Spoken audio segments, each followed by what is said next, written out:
سوف تسير الأمور بشكل طبيعي. طيب، السؤال الأخير يتعلق بذوي من فقدوا أو ذوي من نبحث عن الطائرة وهم موجودون بداخل الطائرة، كيف التعامل معهم وأين تواجدهم وهل يتم انتقالهم إلى القاهرة؟ يعني ما الجديد في هذا الصدد؟ يعني في البداية بطبيعة الحال توجهوا إلى المطار بمجرد سماع الأنباء، ثم بعد ذلك تم نقلهم إلى الفندق الخاص بالمطار. وكما ذكرت وصلت منذ ما يقرب من النصف ساعة أو أكثر خلية متخصصة تحمل أطباء نفسيين ومتخصصين اجتماعيين للتعامل معهم حتى يتم ضبط النفس. مسألة السفر إلى القاهرة من عدمه يعني لم يتقرر بعد، سيكون هذا مطلب لأسرهم أم سينتظرون أين سيجدون الطائرة على وجه التحديد. ولكن يعني كل ما فعلته فرنسا هو نقلهم إلى الفندق حتى تسير الأمور بشكل طبيعي داخل المطار من ناحية، وحتى تتمكن الخلية الطبية من التعامل معهم وتهدئتهم انتظارا لما تسفر عنه النتائج. أيضا يعني هذه الخلية وهذا الفندق ممنوع على الصحفيين حتى لا يتم أي تصريح من عائلتهم، ربما تصريح نتيجة الضغوط أو الحزن أو الصدمة، وبطبيعة الحال يتم تداول هذا التصريح فممنوع على الصحفيين، ولهذا تم نقلهم إلى الفندق لسير المطار وأيضا لعدم التعامل مع أي وسائل إعلام. نعم، بشكرك شكرا جزيلا السيدة فابيولا بدوي الكاتبة الصحفية من باريس. وتبقى حتى الآن المختصر من السلطات الفرنسية بأنها كانت تقول على لسان السيدة فابيولا بأنه هذه الطائرة قد سقطت بالفعل في المتوسط، وهذه تصريحات الجانب الفرنسي. أما الجانب المصري ووزير الطيران والحكومة المصرية تؤكد أن لا ما زال البحث جاري حتى الآن عن الطائرة، ونحن في انتظار المؤتمر الصحفي الذي سيعقد بواسطة وزير الطيران المدني شريف فتحي في تمام 1:30 من مساء هذا اليوم حتى يتم الإعلان والكشف عن الجديد حتى اللحظات الأخيرة من الطائرة المصرية المفقودة القادمة من باريس إلى القاهرة. ونحن نتابع معكم الآن مشاهدينا لقطات حية من مطار شارل دي غول الفرنسي، حيث أقلعت طائرة مصر للطيران رقم 804 MS التي أقلعت من هذا المطار إلى مطار القاهرة واختفت من على شاشات الرادار صباح اليوم، وعلى متنها 56 راكبا بالإضافة إلى طفل ورضيعين و3 أفراد أمن وأيضا 7 من طاقم الطائرة. شركة مصر للطيران أوضحت أن الطائرة من طراز إيرباص A320 وقد اختفت من على ارتفاع 37,000 قدم بعد دخولها المجال الجوي المصري فوق البحر الأبيض المتوسط ب10 أميال.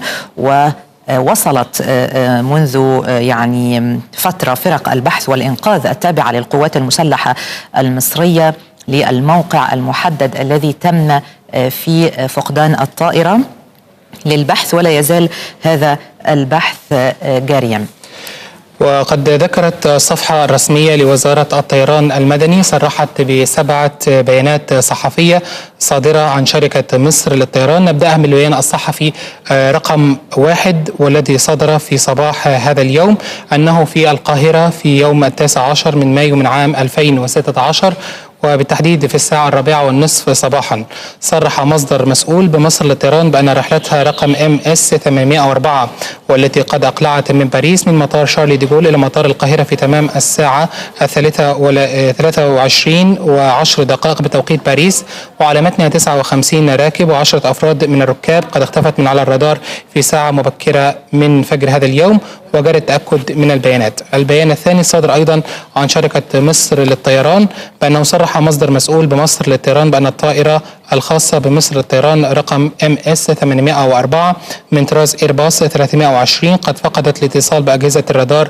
في تمام 2:45 بتوقيت القاهرة، وكانت على ارتفاع 37,000 قدم وختام بعد دخول المجال الجوي ب10 أميال، وتقوم السلطات بالبحث عن ذلك. كذلك البيان الصادر رقم 3 عن شركة مصر للطيران يؤكد أنها على متن هذه الطائرة 56 راكب من بينهم طفل ورضيعان بالإضافة إلى 3 أفراد من طاقم الأمن و7 من أفراد الركب الطائر، بإجمالي 66 شخص على متن الطائرة وهم كذلك هناك تفصيلات للجنسيات الخاصة بهم في البيان الرابع. يقول أن هناك 10 ركاب من النحو التالي: 15 راكبا فرنسيا، 30 راكبا مصريا وبريطاني وبلجيكي وعراقيين وكويتي وسعودي وسوداني وتشادي وبرتغالي وجزائري وكندي. وتقوم مصر للطيران باستقبال ذويهم داخل القاعات. وهذا كان البيان رقم 4، ونوريكم تفصيلا بباقي البيانات. ومعنا مشاهدينا عبر الهاتف متابعة لاختفاء الطائرة المصرية السيد أحمد يوسف الكاتب الصحفي من العاصمة الفرنسية باريس. سيد أحمد، كيف تتابع حادث اختفاء الطائرة المصرية خاصة بعد ما صدر عن الجانبين المصري والفرنسي بشكل رسمي من أن جميع الفرضيات والاحتمالات والسيناريوهات مطروحة فيما يتعلق باختفاء الطائرة المصرية؟ في الواقع هذا هو الاتجاه السائد في باريس، خصوصا بعد انتهاء الاجتماع الامن القومي الذي عقده رئيس فرنسا هولندا قبل قليل بقصر الإليزيه بحضور وزير الدفاع ووزير الداخليه، رئيس الوزراء، وزير النقل والاجهزه الاستخباراتيه. الاتجاه الفرنسي العام الان هو انتظار انتهاء الاتصالات مع السلطات المصريه والسلطات اليونانيه ايضا، بعد ان اتضح قبل قليل ان الطائره سقطت ليس ببعيد عن المجال الجوي اليوناني. واذا لابد من انتظار حوالي ساعه من الان حتى تعلن الحكومه الفرنسيه بيان خاص بهذا الموضوع. طيب، فيما يتعلق بالتعاون والتنسيق ما بين الجانبين المصري والفرنسي، وهو ما تم التأكيد عليه أيضا، إلى أي مدى يمثل هذا التعاون جانبا هاما في محاولات الوصول إلى هذه الطائرة؟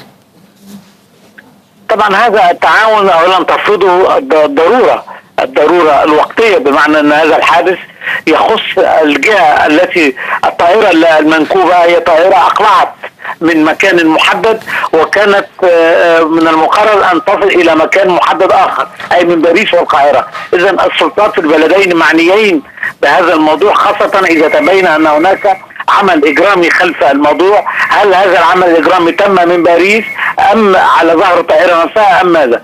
اذا الدولتين معنيتين، هذه واحدة. الثانية ان الدولتين من الناحية السياسية في حالة يعني ممكن ان نقوله تحالف ضد الارهاب، تنظيم الدولة وغير تنظيم الدولة في سوريا، في ليبيا الى اخره. هناك تنسيق تام وتعاون سياسي وعسكري كامل بين البلدين. اذا ربما تكون هذه الحادثة هي خير دليل على ذلك. طيب، في اطار هذا التنسيق والتعاون ما بين البلدين، هل سيتم التطرق الى يعني بيانات وهويات من ركبوا الطائرة وايضا اجراءات الامن في مطار شارل دي جول الذي اقلعت منه الطائرة؟ بالفعل السلطات الفرنسية تقوم الآن بمراجعة دقيقة للبيانات كل شخص ركب هذه الطائرة قبل إقلاعها من باريس، بل أيضا مراجعة دقيقة لكل العاملين في المطار الذين لهم علاقة بمصر للطيران، من عمال ومن فنيين ومن إداريين إلى آخره، خاصة أنه كانت هناك حوادث من قبل تورط فيها بعض العاملين في المطار في أحداث إرهابية وتم القبض عليهم في مطار شارل دي جول. نعم. شكرا جزيلا السيد أحمد يوسف الكاتب الصحفي من باريس. ونشاهد هذه اللقطات المباشرة مشاهدينا من مطار شارل دي جول الذي أقلعت منه الطائرة المصرية المتجهة أو التي كانت في طريقها إلى القاهرة. ونتابع الآن إعادة لتصريحات وزير الطيران المدني شريف فتحي، والذي يعني عاد من زيارته إلى المملكة العربية السعودية وقطع هذه الزيارة من أجل متابعة هذا الحادث المتعلق باختفاء الطائرة المصرية. جوية وبحرية. اختفاء الطائرة كان عن بعد قد ايه يا دكتور؟ سيادتك اختفاء الطائرة على بعد قد ايه يعني منذ اقلاع الطائرة؟ معلش خلينا عشان لازم اطلع دلوقتي، عندي اجتماع مهم. طب بالنسبة 1:30 كل حاجة وكل اللي حضرتك عايزه ده موجود. هل خصصتوا لهم اماكن او يعني في اماكن وفي فنادق محجوزة وكل حاجة. بالنسبه في جنسيات اجنبيه وكده، هل انتم برضه مؤهلين؟ موجود في فرنسا نفس الموضوع للاهالي العائلات الفرنسيه، وموجود في مصر هنا الفنادق محجوزه ومكان انتظار موجود، ويعني في موجود فريق عمل موجود من عندنا معنا. هل ده اثر على الرحلات الثانيه؟ فرنسا يقدم مع القوات في تعاون كويس. هل ده اثر على الرحلات اللي في مصر هنا الحادث النهارده اللي احنا سمعناه؟ لا ما هو انا برضو مش عايز اقول حادث، الطياره لحد دلوقتي وضعها مختفيه فقط لا غير. تمام، خلينا ناخد الامور بمسمياتها عشان الدقه في المواضيع دي مطلوبه. وحقيقي انا مش عارف احنا ليه الوحيدين اللي بنعمل هذا الموضوع. حصل حوادث حوالينا في اماكن مختلفه وبتاخد وقتها وبتقعد سنتين على ما نوصل لها، واحنا عايزين نحل الموضوع ونتاكد اسبابه في خلال اقل من 7-8 ساعات. تمام، النهارده طائره مختفيه في 7-8 بيانات صحفيه فيهم ديتيلز كافيه جدا زي ما الكتاب بيقول في الحالات اللي زي دي. رجاء من الكل لو سمحتم نلتزم بالبيانات الصحفيه، واحنا لا بننفي حاجه ولا بنأكد حاجه، كل اللي بنقوله ننتظر الاحداث وتسلسلها وما عندناش حاجه نخبي. اخر اتصال مع قائد كان طبيعته ايه يا معالي؟ في 1:30 ان شاء الله نتكلم، وموجود في البيانات الصحفيه. اشاره الاستغاثه اللي كانت يعني اتقالت ان هي القوات المسلحه استلمت اشاره استغاثه وبعدين تم النفي. الحقيقه كان يمكن تسرع من احد الناس في فرق الانقاذ، وادى المعلومات ديت لمركز العمليات ورجع بعد كده انتهى. وفي بيان ورد عن المتحدث العسكري باسم القوات المسلحة: القوات المسلحة تكثف من الإجراءات العاجلة للبحث عن الطائرة المفقودة في إطار جهود القوات المسلحة بالتعاون مع أجهزة الدولة المختلفة في عمليات البحث عن الطائرة المفقودة. وردت معلومات من هيئة الطيران المدني تفيد باختفاء طائرة إيرباص تابعة لشركة مصر للطيران في ساعة 2:36 قادمة من باريس ومن مطار شارل دي جول بفرنسا إلى مطار القاهرة على الرحلة رقم 804. وقد قامت القوات المسلحة على الفور باتخاذ كافة الإجراءات اللازمة بدفع عدد من طائرات البحث والإنقاذ، بالإضافة إلى القطع البحرية المخصصة لعمليات الإنقاذ والإغاثة، مع رفع درجة استعداد المستشفيات العسكرية ومركز إدارة الأزمات بالتنسيق مع مجلس الوزراء ووزارتي الخارجية والطيران المدني لتقديم الدعم المطلوب وجاري أعمال البحث بواسطة الطائرات بمنطقة اختفاء الطائرة المصرية وباشتراك طائرات من الجانب اليوناني. والقوات المسلحة تناشد كافة وسائل الإعلام بتحري الدقة في تناول الأخبار التي تتعلق بموضوع الطائرة المفقودة مع التأكيد من مصادرها والجهات المعنية بهذا الشأن. كان هذا بيان ورد من المتحدث العسكري باسم القوات المسلحة. ونتابع مشاهدينا الكرام الكلمات والتصريحات التي أدلى بها السيد رئيس الوزراء المهندس شريف إسماعيل.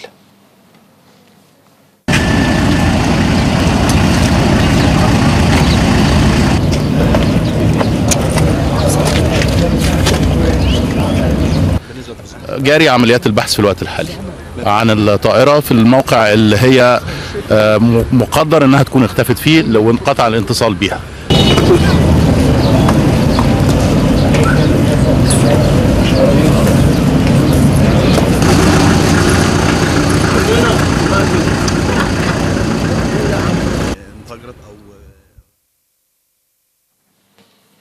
كل اللي احنا نقدر نقوله ان هي انتهى الاتصال بيها في نقطة معينة او في موقع معين وجاري البحث في هذا الموقع. بالفعل القوات المسلحة تلقت لا في بيان فعلا من القوات المسلحة بيقول ان هم تلقوا مش استغاثة، تلقوا يعني اشارة